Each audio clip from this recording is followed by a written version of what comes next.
নমস্কার, শুভ সকাল। আজ 31শে ডিসেম্বর বুধবার। পঞ্জিকা অনুসারে আজ পৌষ শুক্লা দ্বাদশী তিথি। মকর, কুম্ভ ও মীন রাশির জাতকদের ভাগ্যে আজ কি আছে জেনে নিন।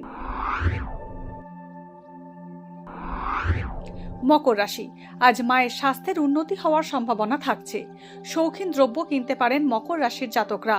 নতুন ব্যবসা শুরু করতে পারেন, নতুন সম্পর্কে জড়াতে পারেন। আয় উপার্জন আগের চেয়ে অনেকটাই বাড়বে, চোখের সমস্যা বাড়তে পারে। কুম্ভ রাশি, আজ সপরিবারে কোথাও ভ্রমণ হতে পারে কুম্ভ রাশির জাতকদের। রক্তপাতের আশঙ্কা রয়েছে, বন্ধু বান্ধবের দ্বারা উপকার পেতে পারেন। ব্যবসায় আর্থিক লাভ হবে, চিকিৎসা সংক্রান্ত খরচ বাড়তে পারে। মীন রাশি, অযথা মানসিক দুশ্চিন্তা বাড়বে, সঠিক বিচক্ষণতায় জটিল কাজের সমাধান করবেন। তবে পরিশ্রমের যথাযথ মূল্য নাও পেতে পারেন, প্রেমের সম্পর্কে জড়াতে পারেন। সরকারি চাকুরেদের পদোন্নতির সম্ভাবনা থাকছে, বিষাক্ত জন্তু কামড়ানোর আশঙ্কা আছে।